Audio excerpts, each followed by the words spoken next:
And we're live. What's up, guys? Welcome back to another Fish the Moment live stream. I see a bunch of you guys already down in the chat talking before we get in. It's awesome. We started with having like one or two people saying hi at the beginning of a stream, and now we have like 15 people in there talking. So super cool to see you guys interacting with the stream and interacting with each other and kind of building a fishing community here on the Fish the Moment live stream. But anyways, if this is the first video that you're checking out from my channel, this is my live stream format, and I normally do videos that have a lot of instruction and fishing, graphics, stuff like that, and they're in a shorter form, more condensed. But this is my live stream format where I talk for an hour, hour and a half about different fishing strategies. I look at subscribers' lakes and break them down using Navionics and Google Earth and other things as well. And so if you want to check out some of my normal videos, check the link down below or click on my channel and you'll be able to find a bunch of really awesome videos on bass fishing. But for those of you who are here for the stream, welcome back. Already have a $5 super chat. Thank you, Cyber Drew. He says, hello, Johnny. You cover a lot of pretty big lakes, but how about some smaller lakes in Nebraska? Thanks, Andrew. That is something that I definitely want to do, try to hit all different lakes. The first lake we're looking at today, guys, is actually a smaller lake here in Oklahoma that I fish all the time. But once we get some of the ice to come off some of the smaller lakes up north, then I can definitely check those out. And if you guys do want to put lakes in for the live stream, check out my Patreon page. The link is over here. I got it right this time. Thankfully, over there in the bottom right corner, and you can suggest lakes by joining the page. And so today what we want to talk about, guys, are some of the pre-spawn strategies and pre-spawn migration for bass fishing. And so this is covering anywhere from January through the end of March, when those fish are switching out of their late winter patterns and getting into their pre-spawn patterns and all the way up to the spawn. And I kind of want to break it down for you guys in all different stages, because I know some guys are in Florida and they're just starting to spawn, or they're getting really close, and then some of you guys are still up north with ice on your lakes. So I'm going to cover the whole spectrum, and I'm going to be looking at 3 different lakes from my Patreon members today. We're going to be looking at Lake Uchi in Oklahoma, Lake of the Ozarks in Missouri, and then Falls Lake in North Carolina. And so pretty exciting to talk all about that. And so before we get into all that, I want to just do a run through of some pre-spawn basics and get you guys kind of up to speed on how I'm going to be looking at these lakes and thinking about them throughout the stream. So let's get into it.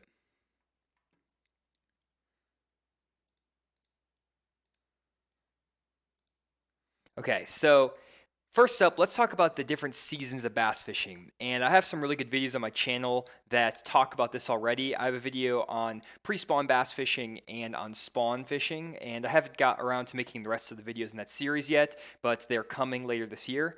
And so basically when it comes to bass fishing, the bass change the way they feed, the way they position, and the way they act pretty much every 2 to 3 weeks, and you can normally break it down into these smaller chunks and seasons. So if you look right up here above, you'll see there's a spring, summer, fall, and winter. And normally you can break up each of those seasons into smaller periods that last anywhere from a month to 2 months apiece. And so in the spring, you'll have the pre-spawn, the spawn, and the post-spawn. And then on the tail end, you'll have the winter, which is kind of where we are right now, where we have the early winter, midwinter, and late winter. And for some of you guys, you're maybe in the midwinter period, and then other guys where it's warmer, especially guys further south, then you might be in that late winter period. And a lot of guys always ask me what water temperatures and what months correlate with these different seasons. So let me show you guys what I consider, at least in Arkansas and in the Oklahoma areas, Missouri, places like that, what I consider the pre-spawn. So first up, we have the late winter, which I say is when water temperatures are below 50 degrees. And so when water temperatures are still in the 50s, normally the fish are going to be in that late winter pattern. And the midwinter or the early winter is normally when the water temperatures are again below 50, but they're cooling. So the early winter is when water temperatures are falling below 50. The midwinter is when the water temperatures are maybe 40 to 45 degrees. And then the late winter is when the water temperatures are warming up back into the 50s. And so it's been really warm this week, and so the water temperatures are probably going to start warming up a little bit. It's supposed to be cold again later this week, but in the next couple weeks, we're going to be transitioning out of that late winter period, and the water is going to warm up above 50 degrees. And once it hits 50, I consider that the pre-spawn period. And that's pretty much any time when the water is between 50 and 60 degrees and it's warming up. And so this can normally last from the beginning of February if we have a warm winter, and it can go all the way through the middle of March to the end of March, even into early April, depending on how the weather is and if we get a big cold front, stuff like that. And then normally the bass are going to start spawning. They're going to start moving up to the beds right when that water temperature hits 60 degrees for the first time. At least that's how it works here in Arkansas. And I know for some of you guys, the water temperature never gets below 50 degrees on your lakes, and so this may not apply as well, but that's how at least I see it in the central part of the United States, kind of that mid region where you have, Arkansas, Missouri, maybe up into Kentucky, places like that. All of these guidelines should pretty much apply. So, seeing a bunch of guys in the stream already, guys. What's up? Couple guys are saying, Fish Freak Outdoors saying, best fishing content on YouTube, man. Thanks for sharing. Appreciate that. And then Jonathan Salter says, I sent you an email about Patreon. When you have a chance, try to respond. Definitely try to do that. I'm having trouble getting through all my emails, guys. I get so many emails. I'm still working full time. So I'm trying to get through. I get like 30 different Facebook messages, Instagram messages, and emails, Patreon messages, all this stuff to like 6 different accounts. So it's sometimes hard to keep track. I try to respond as best I can, but sometimes I just can't keep up with it, and I have to kind of not get to everybody, even like YouTube comments. So I apologize if I'm not getting to everybody. But I got 176 people on already, which is awesome, guys. That is amazing. So good to see everyone is back. But what I want to do now is, now that we've kind of broken down the ways that the seasons break down as far as temperature, I want to actually take you to Lake Uchi in Oklahoma and explain how these bass migrate, how they set up on the late winter to pre-spawn transition and then throughout the pre-spawn, and kind of give you an idea of where I look for fish, what they're thinking, and how they're going to move through the lake. So let's switch over to that really quick.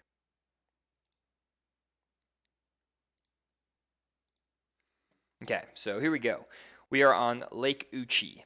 So Lake Uchi is a lake in Oklahoma. It's a smaller lake. It's probably only about 2 miles from end to end, so not huge. And if you look at it, it has a dirtier water portion where you almost have like a river that runs in, and then you have some clear water down by the dam. You can see the water is clear because it's darker on this Google Earth image, and then you can see it's a lot muddier and more brown or green tint to it. So this is the dirty water.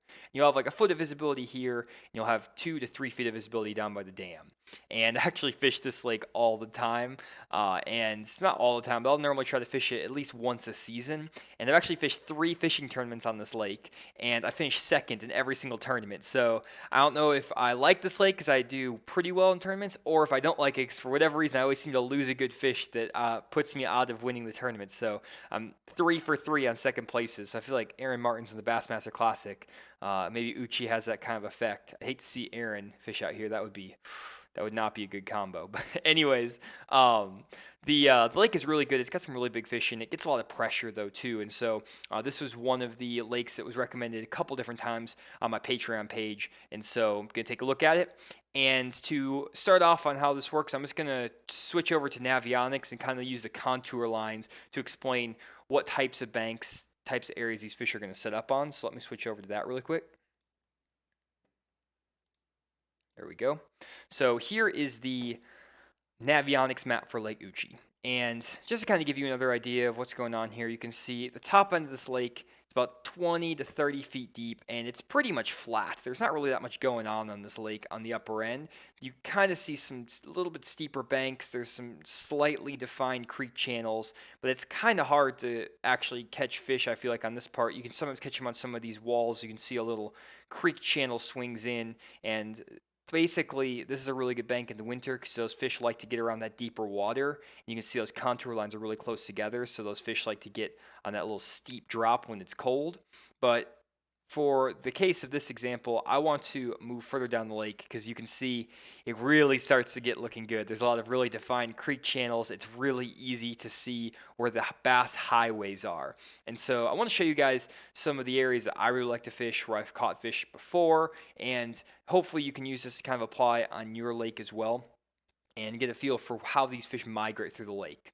So just for like a general idea of where these fish like to set up, there's a main kind of like river ledge, almost you would call it, where this main creek channel swings in. And in the summertime, these fish sometimes like to get on this ledge here. And I actually did my video on ledge fishing. It's a complete guide to offshore ledge fishing, and I was catching them off this ledge right here, off this little spot. And so they like to get out in the main lake, sometimes get on the ledges. There's some good offshore cover here. And then there's also some creek channels that wind in here. And so these fish will kind of move up in and out of these creeks throughout the year. And, normally in the spawn, these fish want to spawn in the backs of these creeks. And then in the winter and the summer, they want to be closer to the main lake. And so the way that I target this lake in the wintertime is a little bit different from the summer. And a lot of guys, I think, get in trouble when they start winter fishing because they think, oh, it's cold, these fish have to be offshore. And that's not necessarily the case. Even though you can catch fish, off these ledges and stuff year round, the best fishing isn't always out on these offshore ledges where you have, a nice steep drop that river channel swings in and winds up against one of these flatter flats here. They're actually a really nice rocky spot on this one right here. But a lot of guys get in trouble because they'll go out in the winter and they're going to want to fish way out in the middle. They think it's cold. I need to get in really deep water, and that's where the fish are going to be. But from what I've found from my experience, that's not always the case. And actually, most of the time, my best areas are really steep banks, as close to spawning areas as you can get. And reason for that is because in the winter time, that water temperature is in the lower 40s, maybe creeping up to the mid 40s, and those fish are just waiting for that first couple days when that water temperature ticks over from 45 degrees to 50 degrees. And if we go back over to our pre-spawn cycle here, you can see that late winter period again is when it's below 50 degrees. But then right when it hits 50 degrees, those fish are going to start getting in their pre-spawn locations. And so these bass don't want to really be getting too far away from their areas where they want to spawn, because a couple weeks of warm weather can get those water temperatures from 45 degrees up to the mid 50s, and they're going to be right ready to spawn. So as far as areas that fish like to get in the pre-spawn, they really are just looking for places that are really close to their spawning area but have deep water close by. And so if we look at a spot like this, we have a nice little creek that runs in here, and you have a steep bank with kind of almost like a slight secondary point back in here. And I've caught some fish back in here before. And you can tell it's a steep point because contour lines are really close together here. And right in the back, you have a nice spawning pocket that's protected. If the wind blows in from even the north, the east, the west, the south, whatever it is, this pocket's protected. And so these fish love to spawn in this back little pocket. And the reason that they like to get on these steeper points is because a lot of times in the pre-spawn, you'll have water temperatures that fluctuate because of cold fronts. And so one day the water temperatures could be at 58 degrees, it's warming up, and those fish are getting ready to spawn, and then you get a cold front. The air temperatures drop to 30 degrees, and it's freezing, and the water temperature cools back down to the mid 50s, and those fish are spooked. And so they don't want to get up in the shallow water when that water temperature is even in that 55, 56 degree range, because they know the water temperature can fluctuate so much.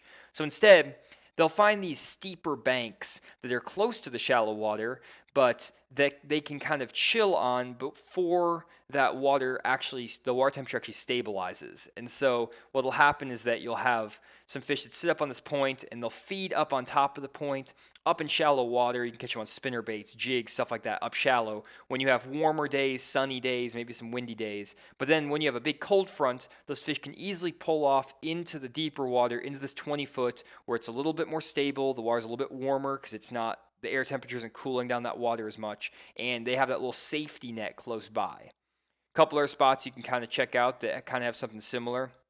If you look down this bank right here, you have a nice little creek channel bank right here. It kind of swings in, and you have a nice little creek channel swing that swings up against this bank, and you have a really steep bank here and a really steep bank here. And a lot of times these bass, are going to want to spawn in these pockets, spawn back up in here, maybe even move all the way back in this creek and spawn. But before they do, they want to, again, sit where that deeper water is. So you have that really steep bank right here or a steep point right here where those contour lines are really close together, those are the type of areas they want to stage because, again, they can move off to deeper water when they get those cold fronts. And then right when that water gets above 60 and the weather's kind of consistent, it's consistently staying warm a couple days in a row, maybe you get that full moon as well, those fish are going to start moving into the pockets and start spawning. And so what I kind of do when I'm doing that transition when I'm in that time of transition between the late winter and the pre-spawn is I think, where were those fish in the winter and where are they going to spawn and what are all the best areas that have deep water close by leading back into all these spawning areas. And so if we just take this creek for an example, a good winter area that I would think could be really good is you have a nice little point right here that has some really steep water. It's almost like a ledge, and you have a couple other points that have some really steep drops off of them. And in the wintertime, these fish like to get on these areas where you have a really sharp drop, like as sharp as you can get, where it drops from a couple feet of water down to 50 feet of water, 30 feet of water, whatever is deep for your lake. Another area that could be kind of interesting is like right over here. You can see there's a really steep bank here where those contour lines go from 4 foot of water to 70 foot of water right off the bank. And these are the type of areas these fish are going to winter because they're near the main lake, they're near the main river channel. It's warmer water after those cold fronts because they can get in that deeper water, and you have a nice channel swing down this bank. But then once that water starts to warm up, they know that they want to get into those spawning areas. So instead of just chilling out here, we can use this little pocket back here as an example. What they're going to do is they're going to start rounding around these points, and they're going to want to start moving back into these pockets. But again, they don't want to get in that super shallow water too soon because of the cold fronts. So instead, they'll move back into these creeks as the water warms up, and they'll start staging on like this point right here. And they'll just chill here until that water gets warm enough to spawn, and they'll move on up. Another example is, they could sit on this bank, and instead of going to the left back into this creek, they might want to go back into this little spawning area. And so instead, they move back into here, and they get up on this point right here. Again, there's 40 feet of water right here, so there's really good deep water access, but they can set up on this point and just feed up here on any shad or any crawfish that might get pushed up into this pocket and that might move up to feed on plankton when the water warms up. They come in here and they can just start crushing those shad. And so they can move all the way back in these pockets again to spawn, but then stage up on these points. And so that's pretty much all there is to pre-spawn fishing. It's just kind of looking for those bass highways. So again, you have this steep drop here that those fish might get on, and then they might move back here. Here's another really steep bank. This could be another really good winter bank. It's 45 feet of water, close to shallow water. Those fish can get on these really steep banks, catch them on a jerk bait, Alabama rig, football jig, stuff like that. And then there's a couple steep banks in here they can winter on, and then as it warms up, they move further back. And again, they want to get back into these pockets to spawn. They want to be back here or back here. And so all they're going to do is set up on some of these steeper points, like the last bit of deep water in these creeks, and they're going to be spawning. And so, or they're going to be staging to spawn. And so, pretty easy. Pre-spawn fishing is actually one of the easiest times of the year to fish. And normally the fish are really big. They're fast. They're feeding up. And so normally if you can get out in the pre-spawn, you can crush them. And the fish are easy to find, not that bad. And a couple other spots that I wanted to show you real quick before I jump over to the comments, because I see 243 people on, and people are going like crazy. But a couple spots that I like to fish out here that are really good are, if you look at this bank right here, you can see you have a nice steep bank, and this is actually almost like a bluff wall on Uchi. And I catch some really good fish here in the winter on an Alabama rig, on a jerk bait, and I'll fish kind of almost all the way around this bank here, but this little section right here is normally always the best. And again, this is actually a really good spot here because they can winter right here off this steeper stretch, and then they can actually stage off this point. And they might move on the inside of this point. There's really steep water here again, but there's a nice spawning pocket back up in here. But one of the places that's really sneaky that I catch fish on that I don't see many people fishing is there's actually a nice rock pile right off this point. And if you look at this point, it's perfectly positioned to catch fish. And basically what it is there's, a creek that winds in here. There's steep water, 30, 35 feet of water. There's a nice rocky ledge that's out here. I actually catch fish out here in the summer on a crankbait and hair jig. This is a good ledge for summer fishing. But then these fish will move back in these creeks when that water starts to warm up just a little bit, and they'll stage on this rock pile. Here's a nice little secondary point, It drops off into 30 foot of water right here, right off this drop, and they'll sit right on that break. You can catch them on a football jig, deep diving crankbait, Carolina rig, stuff like that. And once it warms up, they're pushing all the way back in these pockets to spawn, and you're going to be catching some big fish off that point right there. A couple other spots that are good. We have some nice little tiny secondary points. That steep bank kind of starts to flatten out back in this creek. Really good little point.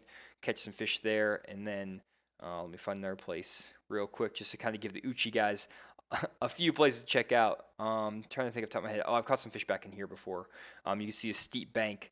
Gets really steep, and then it starts to shallow out again. I catch him off this bank right here. I've caught him on a wigglewort and a lipless crankbait down this bank a couple times. So those are some of the areas I'd like to check out at Uchi, and that's the kind of the idea behind pre-spawn bass fishing. Hope that all made sense. I have a video on pre-spawn bass fishing on my channel too that's like 13 minutes long, and it's way more consolidated. I spent a lot more time planning out what I was going to say, and it all makes way more sense when I talk about it in that video. And so if you're not following along, check out that video. It's on my channel. I just posted it in my community page, but it's called A Complete Guide to Pre-Spawn Bass Fishing, or Pre-Spawn Migration. And so that's the video you should check out. And then also this video is going to be posted to my YouTube page right after the stream, so you guys can go check that out there as well. So let me go over the comments real quick. You guys are lighting it up over here. So let's see here. Gonna see. Got so many comments. You guys are crushing it. Let's see here. Good to see JT in here. Who else we got in here? We got Brian, Anthony, Bearded Bass Project. Good to see you guys. Jeremy, I know I'm skipping a bunch of people. Michael, good to see you. Steve, all the regulars are in here. One guy asked, let me see here. I need to find this. Jonathan says, how can I find pre-spawn bass in smaller, deep lakes with no creek channels? That's a really good question. I'm actually going to be switching over to Lake of the Ozarks here, which is not a small lake, but it's a deep lake, and it doesn't have creek channels that are really defined like Uchi. Uchi's like the perfect textbook lake if you're going to be a, bass fishing nerd and want to read the textbooks. This is a textbook area or a textbook lake to check out. So instead of going through the textbook perfect lake, let's switch over to Lake of the Ozarks, which doesn't have the creek channels that are on this lake, and show you how we can find fish there as well. So let me switch over there.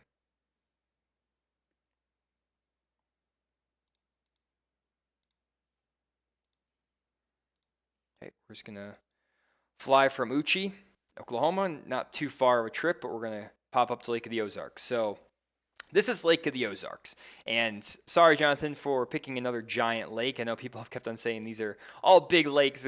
I'm not looking at the little lakes, but here is a really popular lake in Missouri, and got a bunch of requests for this in my Patreon poll that I did, where I asked people to tell me the lakes they want me to look at in the live stream. And so this lake is a massive lake with a lot of man-made docks. There's docks lining it everywhere. It's kind of like the thing that Lake of the Ozarks is famous for. It's a deep, clear lake. The Bassmasters have fished here over the years. Not as much recently, but they used to fish a ton of tournaments out here. And I remember watching some of the Bassmaster shows from the late 90s, early 2000s that were out here. But if you look, I'm just kind of scrolling through, you can see there's so many docks on this lake.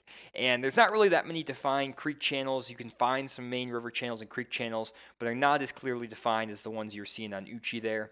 And so what I want to show you guys is how I would break down this massive lake and what to look for on a lake like this, where it's like, okay, I'm overwhelmed. Like, which creek do I start in? There's some major creeks. There's lots of small pockets. There's these small creeks. Like, should I bother fishing these small creeks? Should I run into this big creek? Should I run up to the dirty water, which is up here, where you can see you have the real dirty water where it's brown? Should I fish in the deep water, in the clear water down by the dam? Should I fish boat dock? Should I fish rock? Oh, man, there's so much you could do. So when faced with that, what I like to do is focus on my strengths. What am I good at fishing? What are my confidence lures? And where do I think I can have the best chance to catch fish on different conditions and in different days, or in different days and on different in different conditions and on different days. I get my in and ons mixed up. Sorry, guys. Talking for 30 minutes straight, sometimes a little bit tough after a long day of work. But anyways, so what I like to do on these deeper, clearer lakes that are massive and they're stretching over a long area is in the wintertime, look for the areas where the dirty water and the clear water mix. And on Lake of the Ozarks, there's a couple places where this happens. The first is right in this portion of the lake. And if you look, you can see up here you have the dirty water of the river. It's really muddy, and you can see it because it's nice, dark, and brown. And then you go up here, and you can see this dark blue water, which is a lot clearer, and you'll probably have 5, 6, 7 feet of visibility on the lower end of Lake of the Ozark for the dam, and then you might have 6 inches of visibility up the river. And I like to fish in areas where the water clarities mix, where you have not the 6 feet of visibility, not the 6 inches of visibility, but maybe 2 to 3 foot of visibility, maybe more like 2, maybe 2 to 3, somewhere around there. And the reason I like that is because in the wintertime, especially in the wintertime and even in the pre-spawn, whenever you have cooling water really hurts the fish. They get a little bit less active. It kind of shuts their metabolism down. They don't want to go eat a ton of bait and stuff like that when you get sharp cold fronts and sharp drops in temperature. And the dirty water on the lake drops temperature a lot faster than the clear water on any lake. So I don't like to get in the super dirty water because of that. And normally if you get a big cold front, these fish up in the dirty water can really get spooked. So if you're going out for a fishing day and let's say you practice for a tournament or you just want to go out and catch some fish for fun and you go out the weekend before and you're crushing them in this clear water or the dirty water, in practice or like the weekend before, and then you have a big cold front during the week and you come back the next week and fish the dirty water and you don't catch a single fish, it's probably because that water cooled down really fast because it was really muddy and those fish just shut down. But the clear water, on the other hand, doesn't cool down as fast with that drop in temperature. And so normally the water is a little bit more stable, the fish are a little more stable on the lower, deeper parts of these lakes. The problem with these parts of the lakes, though, is it's so clear that those fish can see your bait from a mile away. And so normally to get these bass to bite in the wintertime and in the pre-spawn, you need wind or cloud cover. And a lot of times you can't pick the days you're fishing. And so if it's slick, calm, or sunny outside, a lot of times these fish they just won't bite. And even if there's not a cold front or anything, if you just get no wind, these fish can see your jerk baits, your jigs, stuff like that from a mile away. And you have to either focus on fishing some of the boat docks, skipping underneath the boat docks, or you have to finesse them with light line, small baits. And I'm not a big finesse fisherman, and so because of that, I like to pick the mid-lake areas where you have the dirty water and the clear water mixing. And you get that good mix of areas where the water is just clear enough so that the fish will kind of be okay with drops in temperature. If the temperature drops really quickly, they're not going to get completely messed up. But at the same time, it's just dirty enough that you can catch them on reaction baits. And even without wind, you can normally pull up in some of the backs of some of these pockets, like back up in here, where you can find just a little bit dirtier water and catch them still on like a crankbait or a jerk bait that is a bright color, or maybe a spinner bait, stuff like that. And so again, if I'm looking for fish on these clear water lakes, I normally try to find that mid-color water, so it's not super dirty, not super clear. And so what I would do on Lake of the Ozarks, if we go over to the Navionics, let me switch over here and pull up Navionics. If I'm looking down this lake, you can see there are some defined creek channels. So Jonathan had asked, how do you find the fish on lakes without creek channels? So if you look here, there's a nice kind of defined creek channel that winds through this. But then once you get back in these pockets, the creek channel kind of disappears. It all is just kind of really deep and clear. It's 40 feet of water, and there's no real defined creek channels. You can't really tell what's going on as far as the contour lines go. It's all pretty much the same. It looks pretty similar. And so how do you know where to find those fish? How do you know where to find the migration routes when there's not really a defined creek channel in these pockets? Well, what I like to do is, instead of worrying about what the underwater contour lines are doing out in the middle of the lake, like, if we go over to this pocket over here, or actually just go back up here. I saw a spot I really liked actually. Instead of worrying about what these contour lines are doing out in the middle of the pockets, I focus mainly on what the contour lines are doing right next to the bank. And again, the pre-spawn, these fish are going to want to get near these sharper banks in the mouths of these pockets. So right here we have a nice secondary point, and this is a secondary point, and it's really steep. It goes from 5 feet of water down to 29, 30 feet of water right off the bank. And there's actually no docks down this bank, which kind of makes it even more unique, because if you look around this lake, there's docks literally everywhere. So to find a point that has no docks and is right in the mouth of two major pockets, you're in the perfect place to catch pre-spawn bass. It's also further away from the main lake, so that these fish are, pushing back in here. They're looking to spawn. They're ready to get up and move into these pockets, and they're going to stage on this point right here. They may stage on this little secondary point. It's not as steep, but it still has a nice, good drop off the front of it. A couple of spots I was seeing over here. If you look back up in here, you have a nice deeper row of docks, and then you can see these contour lines start to spread out, and they start to get a little bit flatter. So these fish, again, are going to spawn back up in these flat pockets. Before they get there, they'll set up on these steeper banks, and you can catch them on a jerkbait, an Alabama rig, a jig, fishing around these boat docks. And, especially if you get some sunny days up in this kind of dingy water where you have that 2 foot of visibility, you can normally catch them really well, either fishing an Alabama rig around these docks, maybe even skipping like a chatterbait up underneath the boat docks and reeling it in, or you can also just fish a jig down the side of the docks and in the boat slips.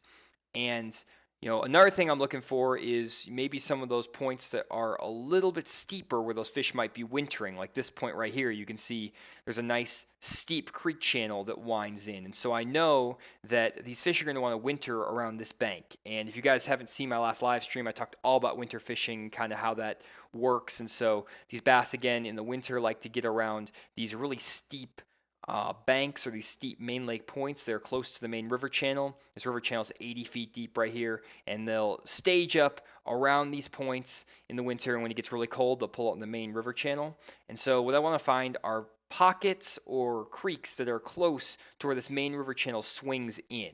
And so if we look down this bank, you can see we follow this main river channel down. Boom, right here, you have a nice pocket that has a creek channel running right in front of it. So this main river channel runs right in front of it. And so we know that there's probably going to be some bass sitting down this bank here in the winter. It looks like a perfect little bank. Even these points right here look like perfect little points for these fish to winter on with a jerkbait, an Alabama rig, stuff like that. And then we know that they're going to move from this main lake deep water stuff back into these creeks to spawn. And so where am I going to look for those pre-spawn bass? Well, I'm just going to follow them from maybe this steep point where they sat all winter back in these pockets, and I'll find, oh, this bank right here has a really nice steep drop on it. There's just a couple docks on it. It looks perfect.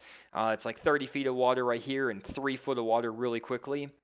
I might even move a little bit further back in if the water temperatures are creeping up into the lower to mid 50s and pull up on some of these steeper banks. You can see there's a nice steep secondary point, a little bit of a flat spot up on it where those fish, maybe if they're ready to move up and feed a little bit more, you get a couple warm days, maybe they'll set up on this little flatter spot off this point, and then they'll pull back in here again to spawn.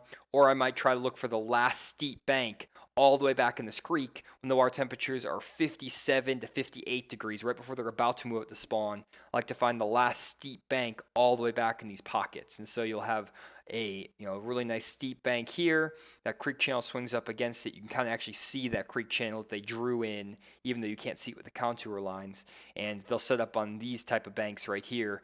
Again, 20 feet of water, close to 4 foot, right before those contour lines start to spread out in the back of this creek. And this bank could be good. All the places where basically you have those contour lines really close together near the back of the creeks, all those places are going to be good. And as far as like what you would want to fish on those, if we go over to Google Earth, I'll kind of show you guys what I would be fishing. This is the pocket right here. If we look, here's that nice steep bank that I'm talking about. And you can see it, it's just some docks, nothing really super fancy about this.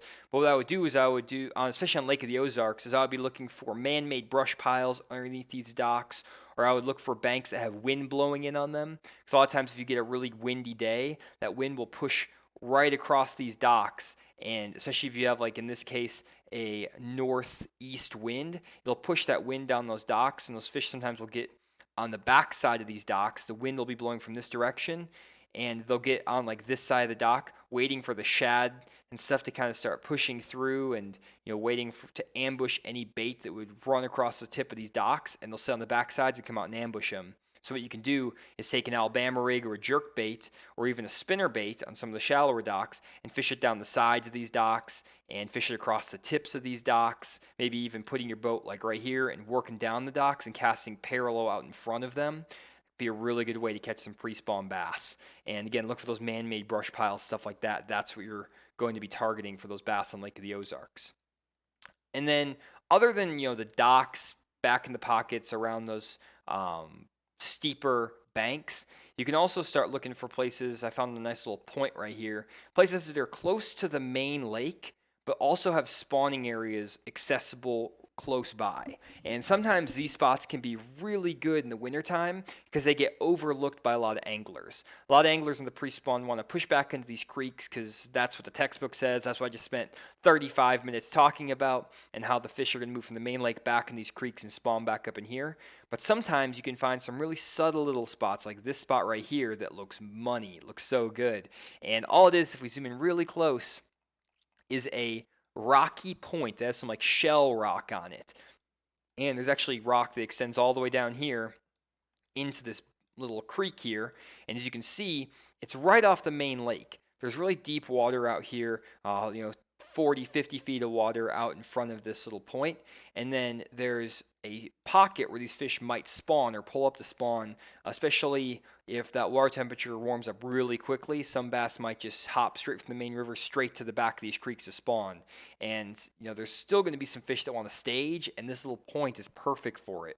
It can have some good wind blowing from the main lake. They can stage up on this point and feed, and you can catch some really good fish, maybe even down this bank on that rocky bank.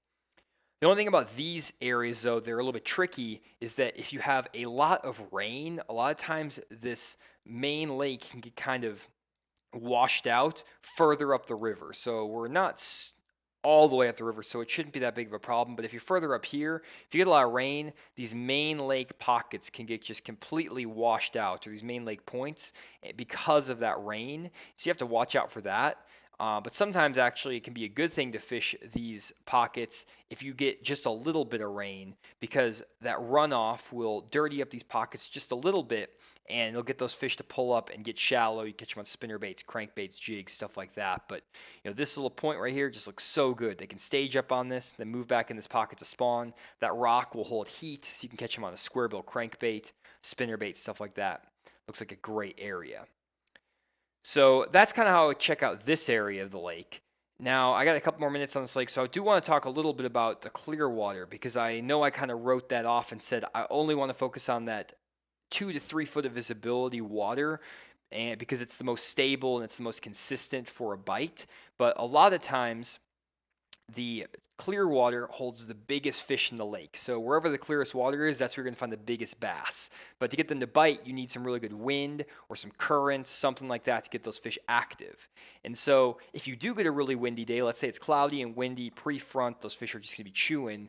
What types of places would I look for on the lower end of this lake? Well, really, it's kind of the exact same areas. If we go over to Navionics again, we switch over here. Go up to the Clearwater and this lake, looking for the same stuff. Again, you have these creek channels that wind in, so I'm going to be looking for these pockets that have a creek channel running across the mouth of them. So, here is like a nice creek that looks like it probably could have some fish in it, but if I was going to spend my time on this lake, first place I'm going to look is wherever this main river channel hits up against one of these banks, and I'm going to fish the pockets that are closest to these areas where that creek channel swings up against the bank. That's my number one spots I'm going to check out. And again, these fish are going to stage out here in the winter. You can probably catch them on a jerkbait or an Alabama rig really well on Lake of the Ozarks off these type of points. And then as they start to transition back in here, what I'm going to be looking for is wind-blown banks that have a little bit steeper water on them. And that's the only criteria I have. If you look kind of down this creek, all the banks look really the same. A lot of them are steep. They all have clear water. They all have probably fish on them at some point. But the trick with catching fish on Lake of the Ozarks and all these deep, clear lakes in the pre-spawn in the late winter is to find the banks have a good amount of wind pushing up against them. That will get the fish active. It'll break up the surface of the water so you can fish a jerk bait or an Alabama rig. And I'm just going to look for, like, let's say the wind's blowing from the west. If it's blowing straight from the west, I'm going to be looking for banks like this bank right here that's leading into a spawning flat. Maybe this bank down this stretch where that wind's really blowing in, and I'll just completely skip the left side of this creek if the wind's blowing from the left or from the west. But then if the wind's blowing from the east on the right side of this pocket, I'll just ignore this whole right side of the creek. Maybe I'll fish this bank right here, but instead I'll fish like around these points or down these banks that have the wind crushing in on them. And even if there's boat docks and stuff there, that's even better. You can get the current pushing through those docks and have those fish sit behind the docks to ambush, like we talked about earlier. And sometimes if you get a really strong wind, you can actually get out on some of these creeks that kind of face like this direction. Let's say you have a really strong west wind. You can try to fish these little inlets or these little nooks and crannies in this creek, because what will happen is these fish will sit right around the corners of these little pockets, and when that wind's blowing from the west straight across, they'll set up on like the backside of these docks, and you can fish an Alabama rig or a jerkbait into these pockets and wait for those fish that are sitting right here to ambush any bait that's getting blown by the wind. I know the bait doesn't get blown by the wind. I say that all the time as like a simplification, so don't roast me in the comments. It's like it's the plankton that moves. It's not the shad. Don't get blown. But I know. I got it. I hear it a lot, but it's same premise. Those fish are ambushing that bait that moves across the tip of these docks, and you catch them on the Alabama rigs, jerk baits, stuff like that. So all really good stuff there. That's kind of the things that I'm looking for on Lake of the Ozarks pre-spawn. Hopefully that's all making sense. Let me go through all these comments now real quick. I've been talking a million miles an hour tonight, guys. I hope that you guys are enjoying it. Let me know in the comments if you think this is good or not. Let me just kind of go back in here. You're just crushing it every time. America salutes you. That's Mike Wormer. Thanks, man. And need you to fish a Tokyo rig. I do want to start trying a bunch of these different rigs, like the Nico rig, the Tokyo rig, especially on Beaver Lake. I'm getting my butt kicked by Beaver Lake right now. I'm fishing tournament out there March 9th, and I'm catching keepers, catching 15 inchers, 17 inchers pretty consistently, but man, I am getting my butt kicked. I can't get those 3 and 4 and 5 pounders to go on that lake. I've also fished every day I fished out there. It's been dead calm, so that's probably not helping my odds. All the days when it's super windy, I either have to stay home for work or I pick a different lake to go to or something. But excited to get out in Beaver Lake and try those different finesse rigs. Jason Walls, thanks so much, man, for the super chat. Yo, Johnny, thanks. Have caught more and bigger fish because of your videos and always appreciate your positive attitude and real knowledge. Thank you so much, Jason. Thanks for your long-time support of the channel. And thanks to everyone who's on the stream tonight. 240 people I was seeing at one point, so that's amazing. 250 people. My goal is to get to 300 people on the stream, and so hopefully we can get there either next week or the week after. I'm going to be breaking down the FLW Tour event on Lake Toho, I think is where they are. So I'll try to break down that tournament. I wish I could break down the Major League Fishing tournaments, but unfortunately that's all paid content, and so I couldn't just like screen grab the footage and record it because I'll get copyright takedowns, and I don't need that on my channel. But thanks again, Jason, and trying to see what everyone else is doing out here. Thanks, JT, for taking all the comments and everything. I appreciate that. So many people responding. I can't tell who's responding to me and who's responding to JT. JT's kind of taking over the stream. Appreciate that, though. But I'm going to go over and look at Falls Lake then. I'll let JT handle all the comments for me. So let me switch over to the last lake here. Give me 1 second.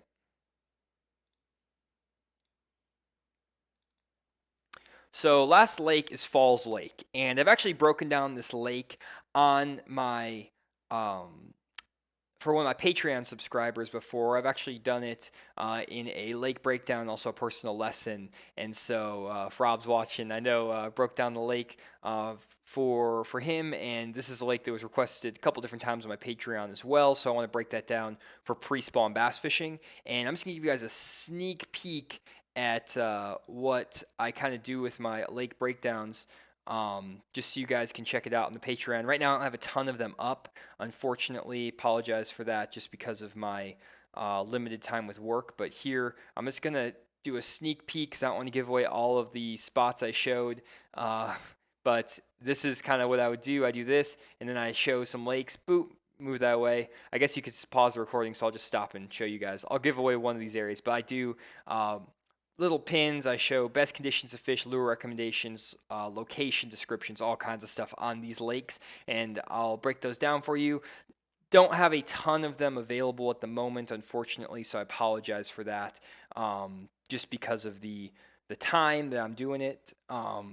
Basically, I'm doing this in my free time after working 50, 60 hours a week. So apologize for not being able to get more of these out to you guys. But hopefully I'll be able to get more out in the future, especially if I continue to gain Patreon subscribers. I keep getting a bunch of subscribers on the YouTube page. All that will help. Mr. John, thank you for the $50 super chat again.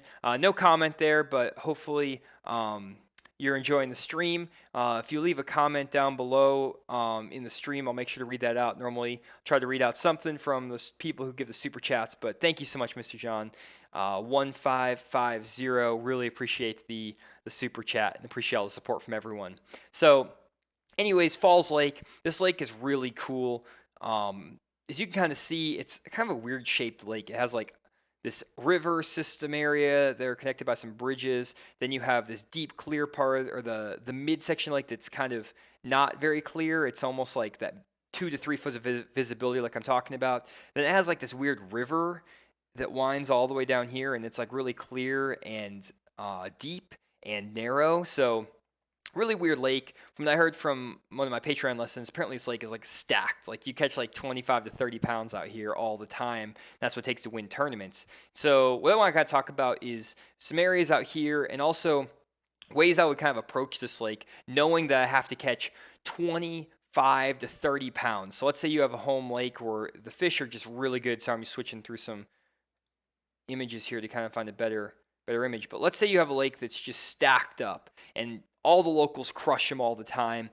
You have to catch 20 to 30 pounds of bass to win a tournament, and you're struggling to do that. Maybe you're only catching 15 pounds, and you're catching good fish, but you're like, man, I need to go out and catch a 25-pound bag. How do I do it? And so in the winter and in the pre-spawn, it's actually pretty straightforward, not as hard maybe as it would be in the summer or the fall.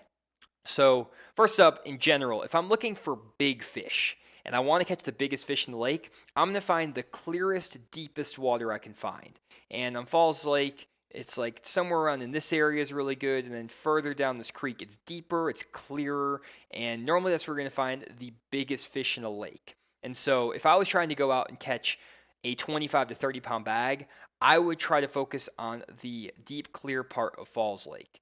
And I would fish a lot of the same areas I'm talking about, places where the creek channel swings up against the points, some deeper banks. I can switch over to Navionics here in a second and show you what I would fish. But kind of what I would do is bank on either there being cloud cover or wind, because what will happen on these lakes is if you can get that cloud cover and that wind, again, it gets those fish actively feeding on the lower end, and the lower end, the deeper, clearer end of these lakes, is going to have the biggest fish. So if you can get those active big fish feeding on jerk baits and Alabama rigs, lipless crankbaits, flat side crankbaits, stuff like that, you can crush them. But then I always like to have a backup plan too, just in case the weather conditions are bad. Let's say it's post-front, slick calm, and there's no wind. Well, maybe instead of taking 20 to 30 pounds like it would in ideal conditions, maybe it's only going to take 18 to 20 pounds to win the tournament. And when the weights start to drop like that, you want to have a backup plan. And so my backup plan would be come back into this part of the lake where you have, again, that 2 to 3 foot of visibility, maybe 1.5 foot to 2 foot of visibility, and look for some of those areas where the fish are going to be less affected by the lack of wind, and try to find the areas where, there's not going to be super dirty water like up here, because if you have the cold front, it'll drop the water temperature super fast. But again, not super clear, so that those fish will still react to those reaction baits. So again, 2 to 3 foot of visibility, that's where you want to look. And normally if you're fishing like a multi-day tournament, I actually like to focus on these areas of the lake that have that 2 to 3 foot of visibility, because they're more consistent. Whether it's sunny, cloudy, windy, calm, it doesn't matter. Cold front, post front, pre front, these areas are going to produce fish.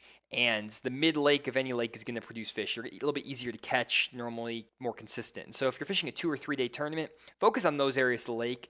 And then if you're fishing just a 1 day jackpot and you want to hit the home run, fish the lower in the lake, fish the clear water. That'll normally produce the big bags. But again, if there's no wind, I would just scrap it. Even like first hour of the morning, if you realize there's no wind, just scrap it and go to some of the dirtier parts of the lake. Just not super dirty, but just a little bit more dirty. So hopefully that all made sense. So next up, I want to transition over here to Falls Lake and show you guys some of the contour lines, because this lake, some interesting stuff. So as you can see, again, kind of what I'm talking about, you can see right here, you have really deep part of the lake. It's like, it's not crazy deep, it's 30 foot, but it's 30 foot. You have nice winding creek channels that come down this river, and it's really steep drops, steep banks all the way down as far as you can go down to the dam. And then once you get up here, it starts to open up, and you can see it's like 10 foot of water out here in the middle until you hit the creek channel, which is maybe 20, 25 feet. So this is kind of a shallower, dirty water lake. And the main creek channel is really obvious here. So again, you in the wintertime, look for places where you see all of the red fish markers, because that's how I find all of my spots for my Navionics live streams. I'm just kidding, but this spot is really good. That creek channel swings up against this bank. This is a really good winter spot. Same thing over here. You have that creek channel swinging up against these points right here and right here. These are really good winter areas for an Alabama rig, a jerk bait, things like that. But then as you get into that pre-spawn period, water temperatures creep up into the 50s. You want to figure out where the fish that were sitting on these nice winter areas are going to move to. And so instead of sitting off here off these deeper banks by the main lake, they're going to want to start cruising in to some of these pockets and spawning on some of this flatter stuff. And so like right here, this secondary point looks really good. It has some steeper water just off of it, but a nice flat just to the right these fish can spawn on. Same thing right here. Nice little point where those, you can see the contour lines get closer together, and then it moves back into these two flats. This is a great pre-spawn area, fishing a crankbait, spinnerbait, jig, jerkbait, stuff like that. Same with this right here. And then, keep going back into this. You can see there's some really nice areas where these fish can winter again, like this little flat right here. There's a nice creek channel that swings in, and then there's a nice drop off this flat. And these fish could kind of winter out here, sitting off that drop in 8 to 15 feet of water, because that water is kind of dirty. They won't get super deep. You catch them on an Alabama rig and a jerkbait stuff off this. And then as it starts to warm up, they're going to start moving back in these creeks and maybe set up like on this little main lake point, or even further back in here on like this little secondary point right here with some steep water off of it. Those are the type of areas you want to take advantage of. And so, basically what I would try to do is just find these like high percentage areas. Like if we come back up in here, you can see there's a nice, bank where that creek channel swings in really tight. And then I would start working my way down this bank after I catch fish here in the winter and look for like an area like right here. There's a nice little steeper bank, and you can see there's a little pond. It says pond there, and there's actually a couple of contour lines that stick out in the point. That could be really good. And then this little point right here is a little bit steeper with flat on both sides. Good stuff. So those type of areas I would just check out. I think you guys kind of get the idea of where those areas are. But from a strategy perspective, I would probably spend my practice days. If I had 2 practice days, I would spend one of those or half of one of those days just kind of looking around and looking for areas that kind of look good. I would just say, okay, like this point, these couple points look really good. Even if I don't catch any fish, I'm just going to kind of mark them in my head and just go run them. Because a lot of times in the pre-spawn, those fish will pull up to feed at different times. And you just have to run like 10, 15 areas to run into some. But like nice little steep point right here that looks kind of good. We move back into this little creek. Like this bank right here looks great. There's a nice little creek channel.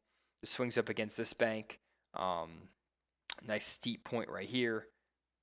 Another little transition point right here. Shallow, steeper. That sort of stuff. But I would just kind of look for areas like that. Right here looks really good too. Oof, so much good water on here. And then I would just spend like half a day like identifying all the areas that look really good. and then I wouldn't probably even fish them that much. And then I'd spend the rest of my practice down here, and I would just basically a lot of times just graph, looking for big balls of bait, looking for fish on my graph that are suspended off the drop. Because a lot of times what'll happen is that these fish, like down on this lower end, especially in the wintertime, they'll set up on like these type of points, like right here where that creek channel swings in, and you'll see shad all on your graph out here in the middle of the creek. And then when that wind starts to blow, it'll push the shad or push the plankton up on the banks for all the plankton guys out there. Plankton up on the bank, and then the shad will follow the plankton, the bass will follow the shad, and then you can catch them up shallower on lipless crankbaits, football jigs, jerk baits, Alabama rigs. And really, I'm just going to graph up and down these points looking for shad on my graph, looking for places where I think, oh, if there's shad out here, when there's no wind or there's light wind, if there's a lot of wind, that shad's going to move up onto these banks and I'm going to be able to catch some bass. And then also do some fishing, especially if I get those good windy conditions. I would just try to run as many of these places where the creek channel swings in close, or again, where you now have a nice like steep point further back once you get later into the pre-spawn. So you can move back into the creeks. Let me find another little spot like right back in here. You can move back into these creeks, look for some nice steep points in the mouth of pockets back in here. When the water temperatures get 55, 50, 53, 55 degrees, they'll start kind of pushing back in. Check out these kind of points with wind on them. And so that's pretty much it. That's how I would check out this lake. Pre-spawn fishing is really easy. Find the steeper banks. Even if you don't have the creek channels, just find those steeper banks either near the main lake when it's cold. Water temperatures are 48 to 50. And then when it gets warmer, when it gets up to the 55, 60 degree range, start looking for those banks that are further back in the pockets and that have a nice steep drop off the point. And that's pretty much it. That's all there is to it. So I'm going to go through some of the all of the comments here. I got 258 people on, which is awesome. And I'm going to try to get through some of the comments here, kind of go through from a Q&A perspective, hopefully, answer some stuff, and then hopefully be able to end the stream pretty much on time. So let's see here. Mr. John says, God's best blessing on you, Johnny. Can't get enough of these videos. Let's hit up Table Rock or Grand Lake. Awesome. Thanks, Mr. John. Appreciate that. And then Realistic Fishing says, here to spend a little time watching Johnny talk fishing. Thanks, man. Appreciate that. Let's see here.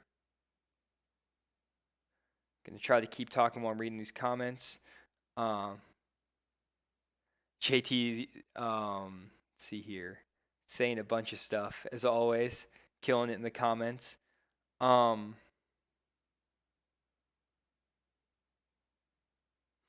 Chris says, keep going. Don't worry about the comments till the end.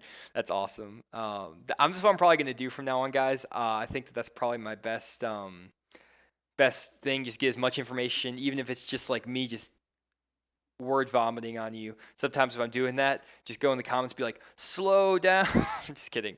But seriously, if you want me to slow down and explain something, put your message in all caps, or even send like a 1 cent super chat and just be like, Johnny, you're talking too fast, slow down, and I will oblige, because that's what I'm here for. I'm here for you guys. But anyways, For Real Fishing says, what about sharing your opinion on the MLF format?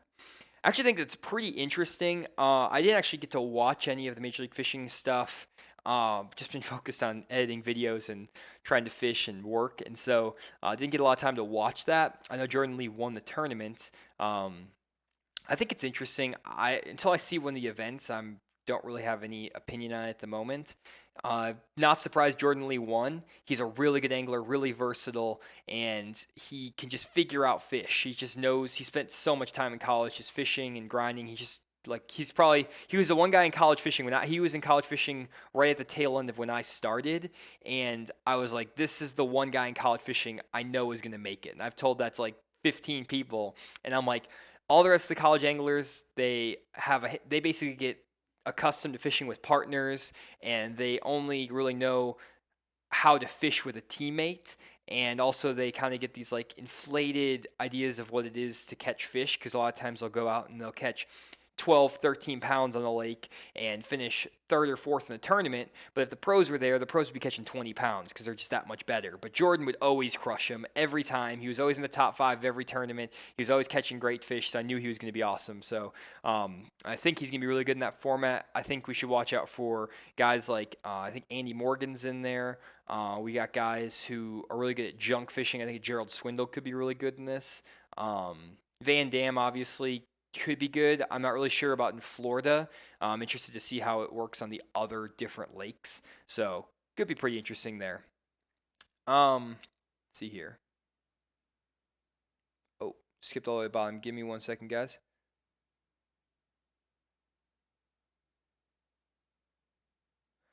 John Salter says, I'm ready to give you $50 per month as soon as a spot opens.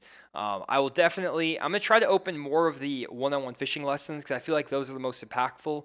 It normally takes me an hour to do the lake breakdown, the map breakdowns anyways, and it takes me about an hour and a half to do the one-on-one lessons with everything total. And so I think I'm going to try to open up some more of those, if anything.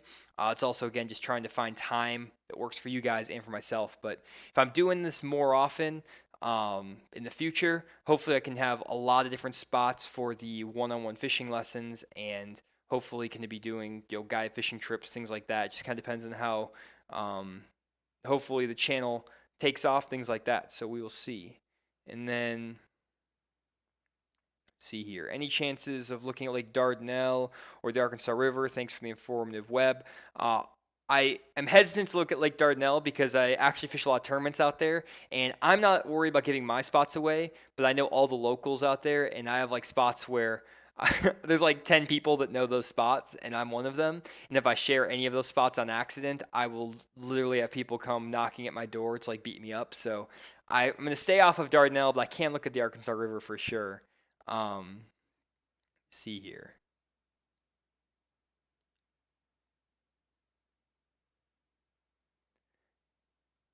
See here. Have you ever Carolina rigged a 1.5?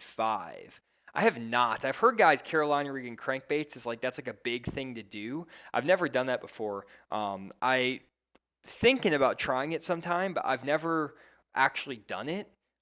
There's always so many other baits that I want to fish, but I might do that one time if you guys want me to do that. I'm thinking about starting up a series once if I can start fishing more, if I can get out in the lakes, especially in the summertime, if I can fish after work more.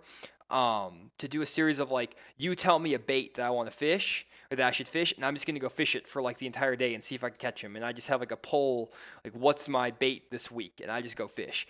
Tell me what you think of that idea down in the comments of this video or in the chat if you think that that's something I should do. Would you be interested in that?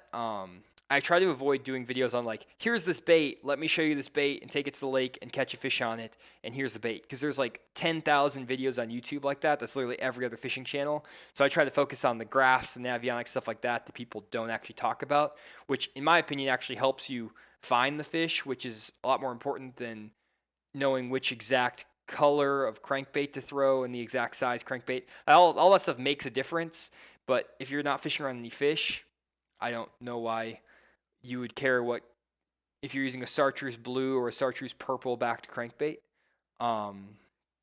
Anyways, let's see here.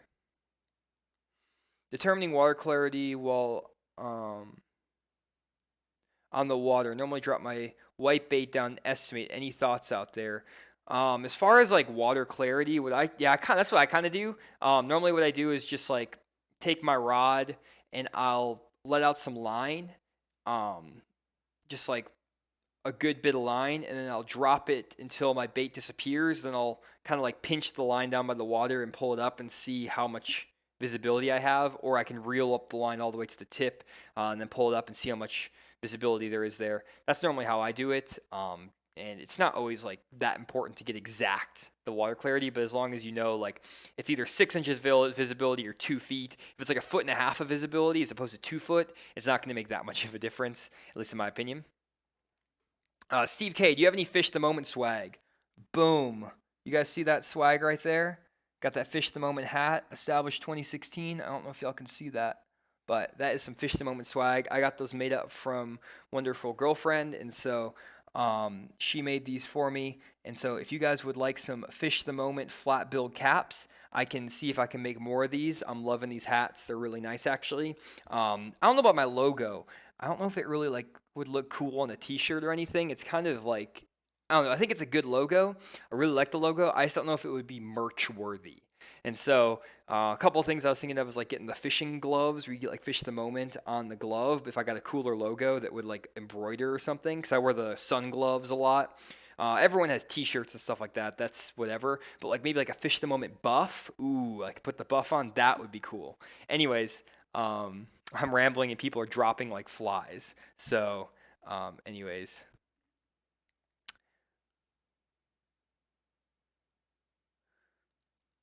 Let's see here. Whoops, sorry. I dropped all the way down to the bottom again while people are crushing it in the comments. Someone asked about 48-degree water. Let me try to find this real quick.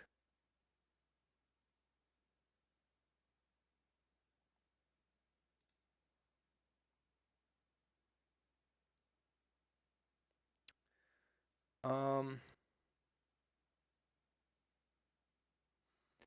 who was this? Frank. Frank Fiore said, Johnny, for pre 48-degree water, are you looking at spots where bass winter? Yeah, normally, yes, unless the water is warming up really quickly. So if it's like 44 degrees and it's warming up into 48-degree water, then I might start looking for pre-spawn areas. It normally, like when the water temperature is warming up from 45 closer to 50, those fish will start to get in the pre-spawn areas. So that's kind of how that works. If the water's stable at 48 degrees, then that's, yeah, I'm probably looking for more of the winter areas in general. Um, Jason Wall says, can you do a video on some interesting stories from your days as a champion junior angler? I can do that. I actually have a lot of footage from back in the day. I don't know if you guys would like to hear me talk about myself. I don't really know. I'll probably do that in the future more. I just have so many videos to make. I'd rather make videos about like what you guys should be doing on the water or what like tips, techniques, stuff like that, rather than talking about myself. I don't know if it's that interesting. You can Google me if you Google Johnny Schultz. A lot of stuff will pop up, so you can see what I did back in the day. There, I was on the cover of a video game back in the day, and so that was kind of cool. And then I've been in a bunch of TV shows, things like that. So I can maybe make a little montage of like where I went, how I did that, but I'll probably save that for later because I don't know if everyone would want to hear all that. I do have some really good stories of me getting my butt kicked in junior tournaments by all the dads of all the kids who were supposed to be a kids tournament, and all the dads would go out and put them on fish, and then after a while I would start beating all the dads, and the dads get really competitive and started pre-fishing for their kids tournaments, and I would still beat them, and everyone got really salty. It was very funny, but that's the point where I was like kicking everyone, all the adults' butts. That was like when I was 12 and 13. Very funny. Maybe more. I was like 16, 17 to be honest. I was still winning tournaments when I was 12, 13, against the dads basically, but I really started winning like every tournament when I got my boat when I was 16. Um, and then JT's, I want to hear some fish stories, Johnny, both good and bad. I definitely have a lot of bad. And then he says, I can't, JT says, Johnny can't share all the confidential info. Let's see here.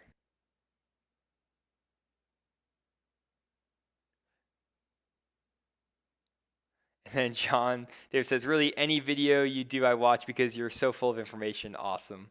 Um, then Bass Monkey Fishing says, settle down, boys. I'm here. Let's see here.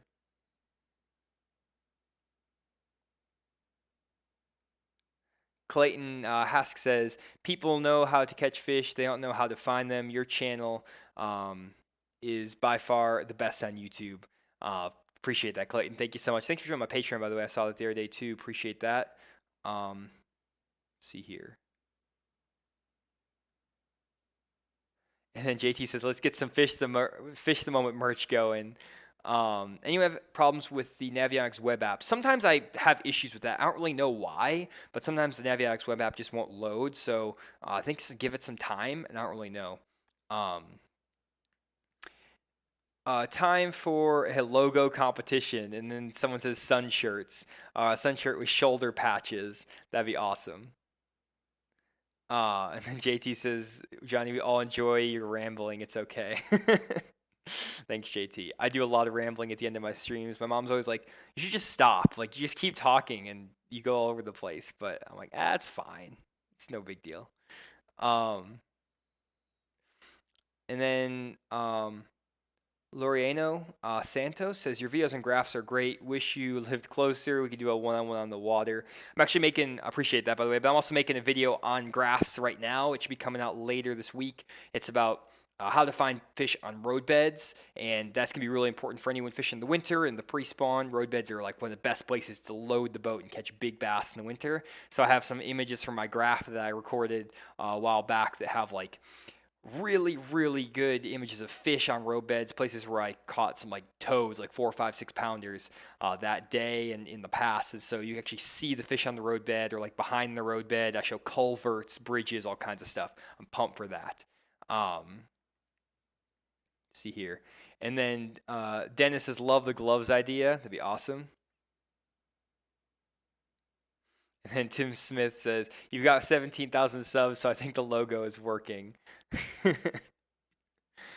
Steve says people are dropping probably for the State of the Union. That is very true. I'm glad that you guys would rather listen to me than the State of the Union. Makes you feel, well, I don't know how that makes me feel, to be honest. Actually, that might not be, maybe not be a good thing. But JT saying major salt, and then Jason says the best. It's funny. Do you have any experience on low range graphs? Any views on the difference? If you're saying low range, like not expensive graphs, I started with a Humminbird 798 CI, which had GPS built in and just 2D sonar, no down scan, no side scan. And that's how I learned to fish offshore. I had one of them in the back of my boat by my steering wheel, and I would spin it around and look backwards for my trolling motor at the graph. And I actually fished a lake. I'll show you the lake I fished where I learned to fish offshore. And let me switch over to Navionics Earth, to Google Earth. There's literally no contour lines for this lake. And so people are probably like, how do you go catch fish on a lake without contour lines? But let me, again, it's helpful that I've memorized where all the lakes are in the United States based on the mountain ranges. So that's always really helpful for moments like this. It's a skill that I've developed over the years in college classes. Anyways, here's the lake. It's this little tiny lake. There's no contour lines, but there's a road bed that runs across the middle of it. And that's actually where I'm doing this road bed video on. And I caught all my fish out on this lake. And I literally just drove back and forth across this lake like for 4 hours, and I finally found some areas where the lake rose and fell, hit my waypoint, and I just fished. I didn't worry about, did I see fish on the graph? I didn't worry about, was it brush? I had no idea what I was looking at. It could have been fish, it could have been brush, it could have been, Sasquatch. I have no idea. All I know is that I saw a rise in the bottom and then a ledge, and it fell back down, and I fished and I caught fish. And so you don't need to have, and I caught some good fish. Like that summer I caught I think 25 bass over 5 pounds offshore on this lake, Lake Dardanelle, and another lake that's kind of similar to this, all offshore. And so you definitely can find fish with the lower end electronics. Don't worry too much about if it's a super expensive graph or a cheap graph. It's not a problem. So anyways, people are dropping off like crazy here, guys. So I'm probably going to call it a day. I'm getting close to the end of the line anyways. So let me probably... Yeah. Oh, David's saying, what is a one-on-one fishing lesson? What I'll do is I'll sometimes do a one-on-one fishing lesson with guys over Google Hangouts, and I'll basically just talk to you one-on-one, kind of like I'm doing right now, except for you can talk back to me, and I'll talk about any techniques, strategies you want, break down your lake. We can look at just your lake for an hour. We can talk about fishing tackle, tacklerization, fishing strategies, all kinds of stuff. And I offer them my Patreon page, which is just over here, there, in the bottom right corner of the screen. And actually, I'm sold out right now of all of those just from time. I don't have too much time to get them done, but I do those. And I'm also offering guided fishing trips for people on my Patreon page. So if you join my Patreon page and then send me a private message, then I can try to schedule a guided fishing trip with you one-on-one on the lake. I have the details on my Patreon page, and I'm working on setting all that up right now throughout this month. So I should be opening up some spots in March, April, May, and I have some spots already booked out in June, stuff like that. So if you want to book a fishing trip with me, guided fishing trip, go to my Patreon page, join that. It's a $5 a month tier, which allows you to put your lakes in for this live stream. Also lets you get access to stuff like the guided fishing trips, things like that. And so it also just helps support the channel and helps me work towards potential goals in the future. So pretty interesting stuff going on there. So check that out. Also post some like unique content down there a little bit too. Other than that, I think it was Luke said winter jig video was nice and informative. Appreciate that. Thank you so much, man. And so other than that, gonna jump off. Now 200 people are still on listening to me blabber on, so that is awesome. Thank you so much, guys, for tuning into our Fish Moment live stream. I'll be back next week at next Tuesday, 7 p.m. as always, and I'll be posting another video hopefully later this week, Thursday, Friday, Saturday, somewhere around there. So hope you tune in for that as well. And other than that, I'll see you next time.